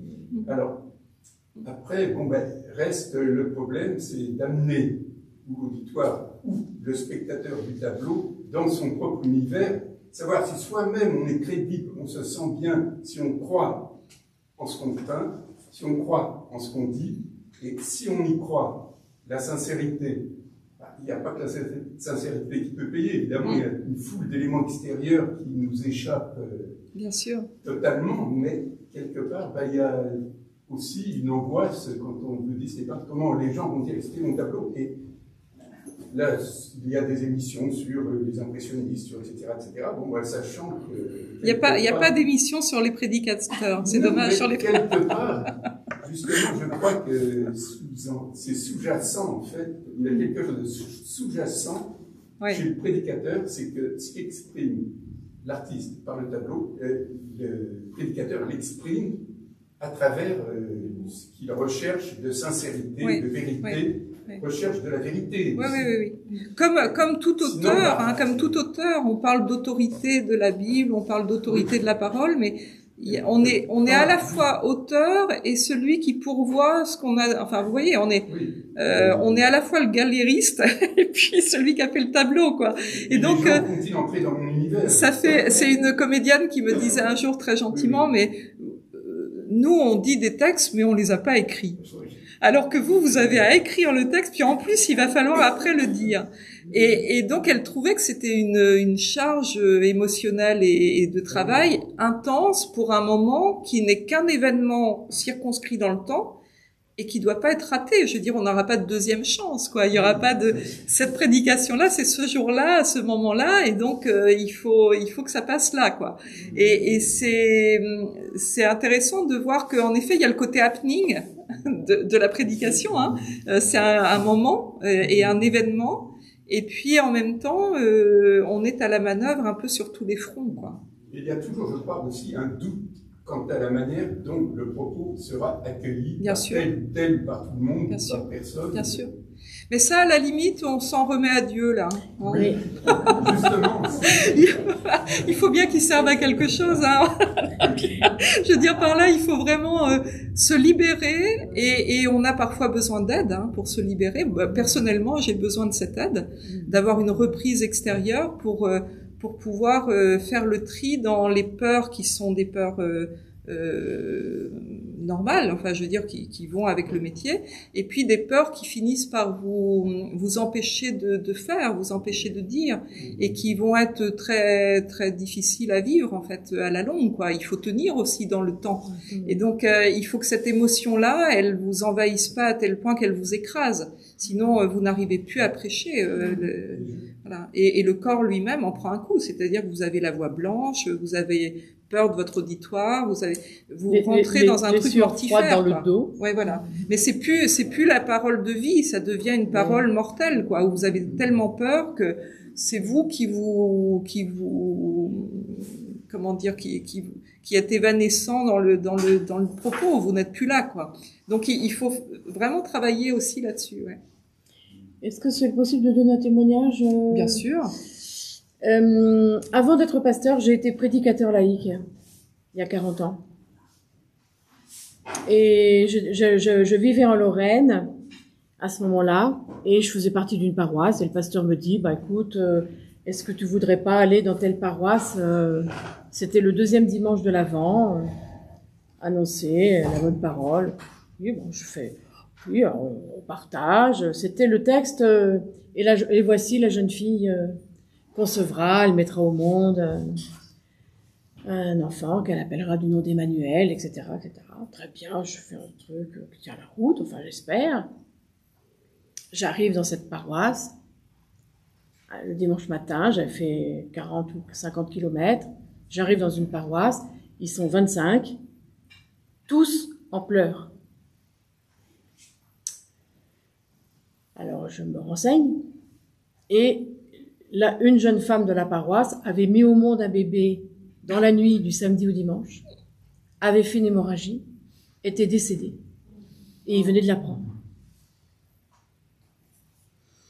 J'arrive dans cette paroisse avec ma prédication sur l'espérance, tout ce que vous pouvez imaginer qu'on peut dire. Et il y a 40 ans, vous enlevez 40 ans par rapport à aujourd'hui, et donc j'avais pas du tout autant de matière. Et je me suis dit, comment je vais arriver à sortir de là? Enfin, comment est-ce que cette parole va être reçue? Parce que je sentais que l'auditoire était présent physiquement, mais il n'était absolument pas présent. Ça se sentait très bien. Oh, et j'étais dans une solitude que vous ne pouvez pas imaginer. Bien, vous le croirez si vous voulez. Je ne sais pas ce que j'ai fait pendant ce culte. Je l'ai présidé, sûrement, jusqu'au bout. Est-ce que j'ai pris ce texte-là? Sûrement. Je pense que j'ai dû faire de cette prédication comme une prédication de culte d'action de grâce, en fait. J'ai transformé tous les propos, et je voulais vous dire que je n'ai jamais retrouvé ce culte. J'ai perdu la liturgie, je n'ai jamais retrouvé mes notes de prédication, j'ai fouillé partout, je n'ai jamais retrouvé. Voilà. Mais là, je me suis dit, bon, il faut vraiment faire une formation à la prédication. Parce que, disons qu'il faut un arrière-plan théologique très très fourni pour arriver à tourner les choses différemment. Il y a 40 ans, je n'avais pas tout ça, tout ce que j'ai appris depuis. Tout à fait. Et ça a été une sacrée épreuve. Bien sûr. Mais vous voyez, j'ai encore de l'émotion, et ça fait 40 ans que ça s'est passé. C'était où, Agnès? C'était de mémoire. Il faut peut-être pas. Non, enfin, c'était en Lorraine. Parce que là, on va sur le net. Non, voilà. Mais c'était en Lorraine, ça, c'est pas mais en effet, parler sur les choses indicibles, comme on disait tout à l'heure, comment on fait? Et apporter une parole d'espérance. Voilà, quand même. On a cette charge de dire des mots sur des douleurs parfois impossibles à exprimer. Et donc, il faut à ce moment-là s'armer de courage pour se dire, en effet, je dirais pas tout de la douleur qui est vécue là, mais si elle est réellement prise en compte avec la sympathie qui au sens grec du terme, de souffrir ensemble, si on peut partager ça et si on peut porter ça ensemble, on aura fait un petit bout de chemin où les gens seront moins malheureux qu'en entrant. Et donc il y a ce moment-là, et parfois on est très surpris parce que c'est dans l'écoute de ceux qui nous ont écoutés que la parole a trouvé son rayonnement. C'est très étrange. On dit les choses en se disant mais ça va jamais suffire, c'est pas assez, c'est pas convaincant, c'est un tel drame que dire. Et pourtant, c'est celui qui écoute qui reconstruit ça dans sa consolation. Et c'est très intéressant de voir que après c'est eux qui nous prêchent quelque chose. J'ai vu ça avec un cas un peu similaire j'arrive dans un centre d'hébergement, la maman avait perdu son bébé et dans des conditions absolument sordides. Et donc, je me suis trouvée avec un service d'action de grâce à faire avec une maman devant une petite tombe et les pompes funèbres dans un cimetière. Et donc, il y avait vraiment tout était réuni pour que ce soit absolument effroyable. Et dans la préparation à ce service, dans la préparation de la prédication, enfin du moment qu'on allait vivre ensemble, c'est la maman qui m'a évangélisée. C'est elle qui m'a dit, mais Béatrice, ne t'inquiète pas, il y a un temps pour tout, un temps pour vivre et un temps pour mourir. Bon, je me suis dit, là, ça vient de très très loin. Et moi, j'étais jeune pasteur, je commençais, c'était mon premier poste. J'étais maman. Ça faisait pas si longtemps que j'étais maman. Enfin, tout était réuni pour que ce soit très très dur. Et c'est elle qui m'a montré le chemin. Et donc, elle m'a autorisée à parler avec ce texte biblique-là, qu'elle avait elle-même médité, de quelque chose qu'elle avait déjà, sur lequel elle avait déjà eu une réponse de Dieu dans sa foi. C'est extraordinaire. Donc là, c'est nous qui sommes au bénéfice de l'expérience des autres. Oui. Est-ce qu'on n'a pas à faire là vraiment dans les deux récits? Est-ce que tu as le micro? Pardon. Ah pardon, c'est Jean-Daniel qui. Oui. Ah oui. Ah oui, attends. Peut-être Jean-Daniel d'abord parce qu'il avait le micro. Excuse-moi, je te redonne la parole tout de suite, Jean-Pierre. Alors, Jean-Daniel, vous vouliez dire? Voilà. Toujours autant dans la prédication libérale, c'est justement qu'elle interpelle, elle questionne. C'est pas. Je veux dire, ça interpelle, ça questionne. Je trouve ça à la fois, justement, c'est stimulant pour la méditation, pour la réflexion, pour l'émotion. Enfin, ça fait sur le coup de progresser, et spécialement, je trouve ça revigorant. Enfin, voilà, c'est très important. C'est fort. Merci Jean-Daniel, merci. Alors Jean-Pierre, attends, un tout petit peu le micro. Voilà. Oui.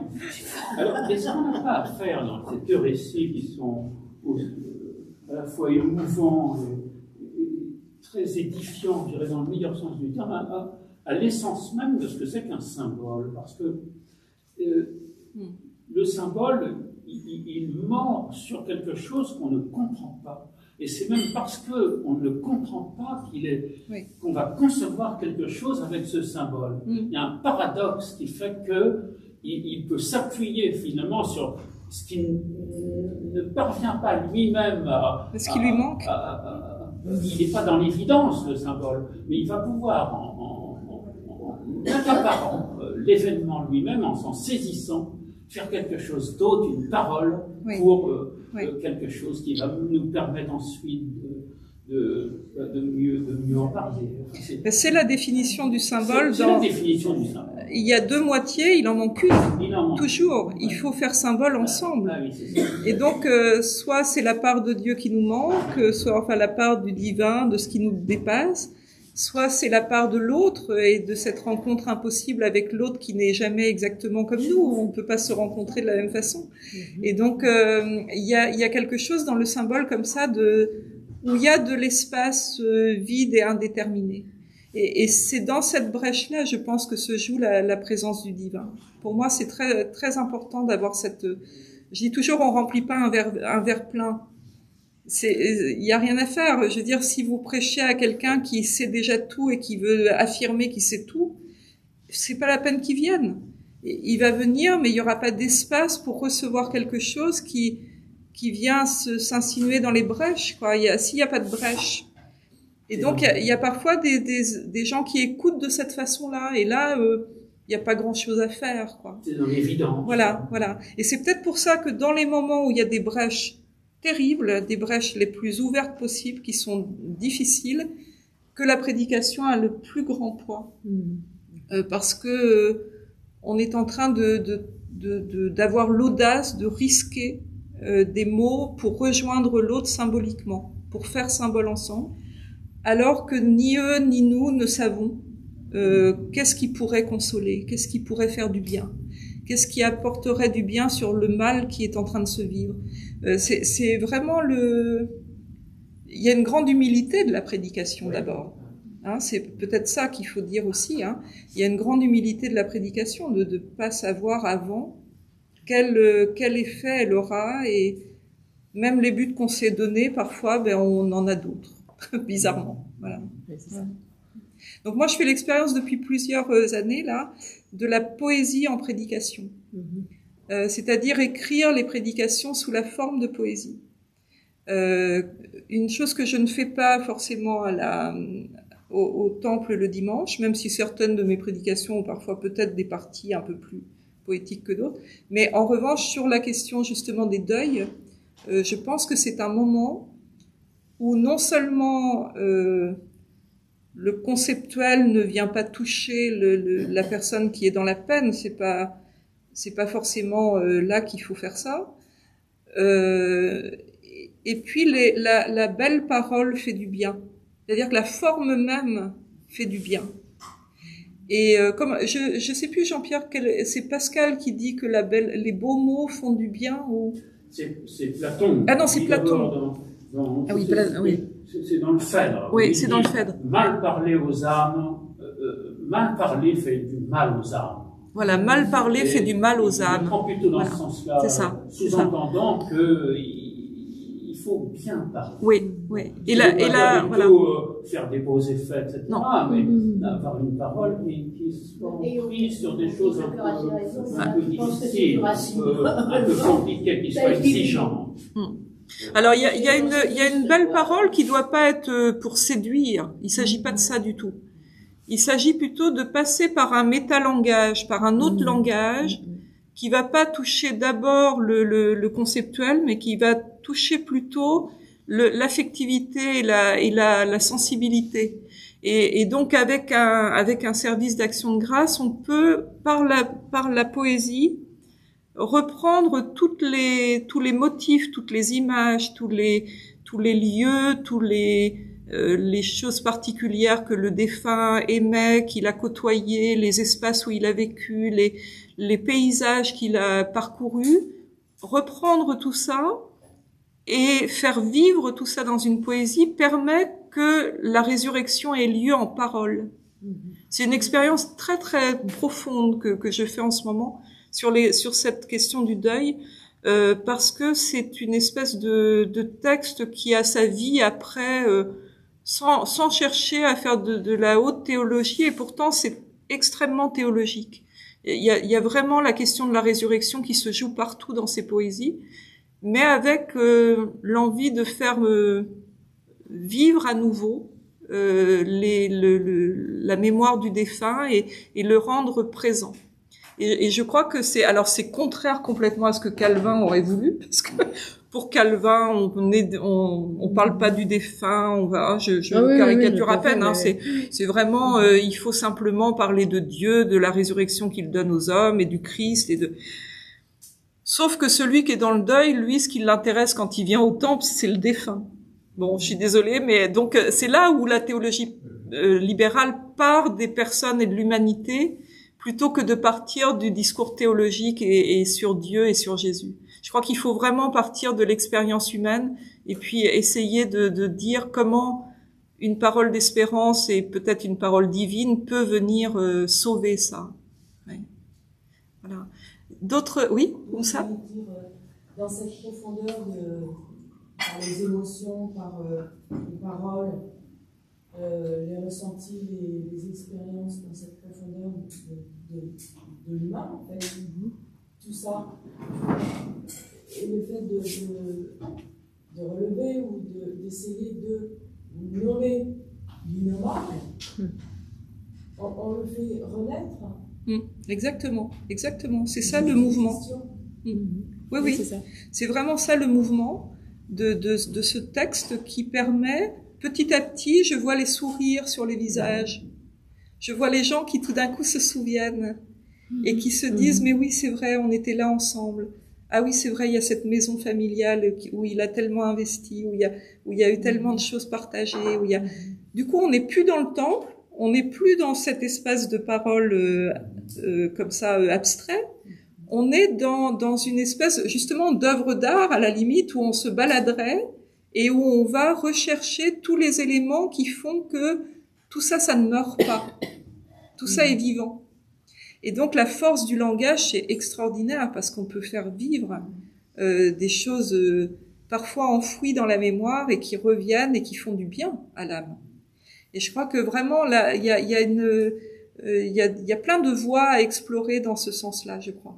Et ce que je voulais dire, c'est qu'on refait renaître cet innommable par le alors cet alors je sais pas de quel innommable tu parles. Ouais. Qui pleure, qui réclame, qui pose des questions, qui se pose des questions, tout ça. Je sais pas. Oui, l'innommable, c'est l'éternel. Ah, voilà, d'accord. C'est ça que. D'accord. Parce que l'innommable, ça peut être très. Voilà. Non. Oui. L'humain, l'être qui revit et tout ça. Mais du coup, il y a du divin là-dedans. Tu as raison. Tu as raison. Il y a quelque chose d'un. Par le raisonnement. Exactement. Et comment on appelle ça, du cerveau au cœur, et du cœur à cet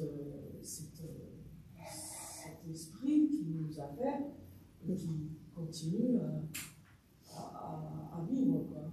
Mais je dirais que dans un discours conceptuel, vous pouvez être touché au cœur de la même façon. Hein. Enfin, je sais pas, hein, Jean-Pierre en prédication, pas Jean-Pierre en prédication, mais en cours de philosophie. Moi, j'ai écouté Jean-Pierre en philosophie. Bon, c'est quand il parlait de certains concepts qui me touchaient particulièrement, notamment il y avait un cours sur l'autorité et le sublime, ou l'imagination, ou des thèmes comme ça. Il y a eu des moments où c'est des véritables moments de grâce, c'est-à-dire qu'on entend quelque chose qui va, tout d'un coup on se dit mais c'est exactement ça et j'y avais pas pensé, et ça forme un socle pour penser le reste. Enfin, ça devient un mode de pensée. On a une révélation. Il y a aussi des révélations en philosophie. C'est réel, hein. Et donc, je crois que dans le conceptuel aussi, on est touché au cœur. Mais je crois qu'il y a un temps pour tout, en effet.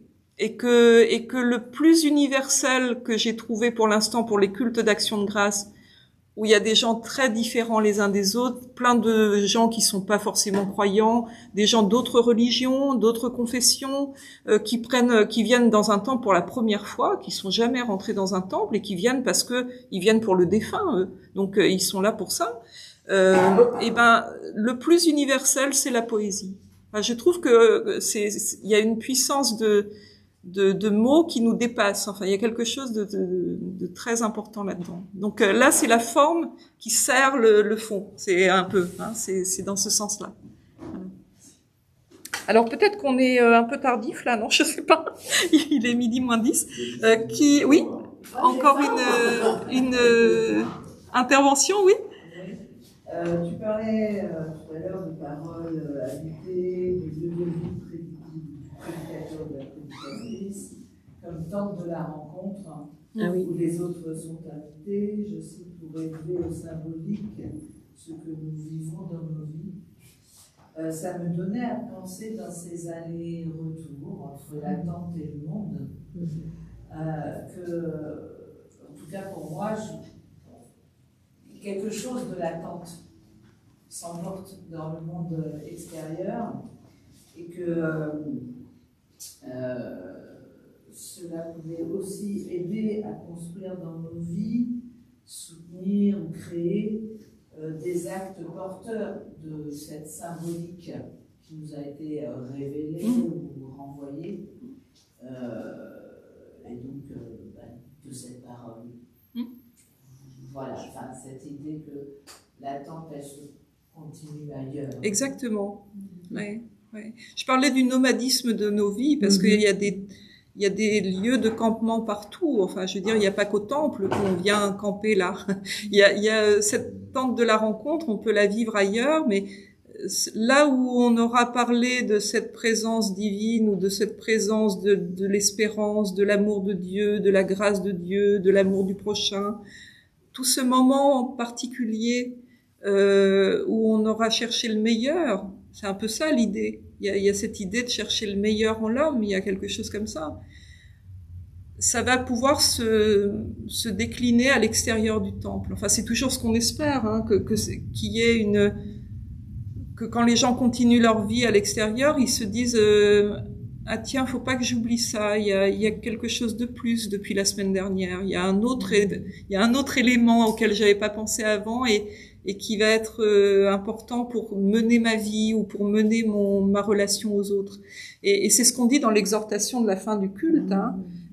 Aller dans ce monde, souvent je dis il n'y en a pas d'autre. Alors ça c'est ma foi qui me dit ça. C'est-à-dire que c'est dans ce monde que ça se joue et c'est là qu'est notre responsabilité. Et donc il y a une exhortation à en faire quelque chose, il y a une transformation. Et après il y a la bénédiction. Mais celle-là elle vient pas de nous, elle est censée venir de Dieu. C'est aller nous rendre grâce à Dieu, c'est chez les luthériens que j'ai reçu du seul. Ah oui. J'étais un peu par hasard à ce culte, c'était culte de la reformation régionale. J'ai d'ailleurs un réformé qui a prêché, enfin bon, c'était un peu mélangé. Ah mais c'est mélangé de toute façon dans notre église maintenant. C'était spécial, il y avait chez Chaussure une brochette de pasteur. Une brochette de pasteur, très bien. Vous voyez comme on est mis sur le grill. Et d'autres pas. Alors, donc le public était essentiellement luthérien, je pense. Et je me mince, quand j'ai vu la liturgie, j'ai dit... Mais c'est très intéressant de voir comment les liturgies portent la prédication. Hein. Et les liturgies sont faites autour, dans la réforme, autour de la prédication, avec une préparation à l'écoute de la prédication, et puis ensuite les conséquences de l'écoute de la prédication. Donc l'ensemble est construit harmonieusement normalement. Ils ont gardé le plan de la messe, alors vous avez un sanctus, un machin, un truc, ils récitent le credo à la fin, le classique, heureusement. Ils avaient distribué des recueils. Alors, Michel, on va pas faire toute l'histoire de ce culte-là, on en parlera après. En revanche, moi je voulais. Alors le mot de la fin, Agnès, et puis ensuite on pourra prendre ce magnifique brunch qui a été préparé par nos bénévoles. Je voulais vous dire, dans la présentation, j'ai fait allusion qu'il y avait certaines personnes qui venaient au culte juste pour la prédication. Oui. Qui repartaient après. J'en ai fait l'expérience. Et c'est très interrogatif parce que... Ouais, moi j'ai toujours envie de dire, restez au moins pour la collecte. Parce que c'est aussi une façon d'y échapper. Et alors, c'était très troublant. Oui, c'est très troublant. C'est très troublant. Il y avait tout le monde qui était là et puis il y avait toujours le même monsieur qui arrivait. C'était minuté, peut-être qu'il attendait derrière la porte, je sais pas, mais il venait juste pour la lecture de la Bible, la prédication, et hop, il repartait. Donc on n'avait jamais de contact. Et donc les contacts, je les avais chez lui, j'ai lui rendre visite. Très bien. Mais en effet, c'est très troublant pour un prédicateur. On se dit, mince, est-ce que vraiment j'ai dit quelque chose qui l'a choqué? Il est parti. Et en plus, en fait, on se rend compte que c'est une habitude. Et il m'a dit, vous n'êtes pas une vraie calviniste. Ah! Ben non, t'étais une vraie libérale. Évidemment. Alors du coup, voilà, vous voyez, on a affaire à tout ça quand même. Hein, et comment est-ce qu'on interprète avec les étiquettes toujours. Voilà, comment est-ce qu'on interprète ces différences, ces comportements, voilà. Comment est-ce qu'on les interprète, comment est-ce qu'on les respecte, comment est-ce qu'on les accompagne. Voilà. Et comment on fait en sorte que ça ne nous empêche pas de continuer. Voilà, c'est ça. En tout cas, merci beaucoup de votre attention et merci à vous pour cet échange. Merci. Merci beaucoup.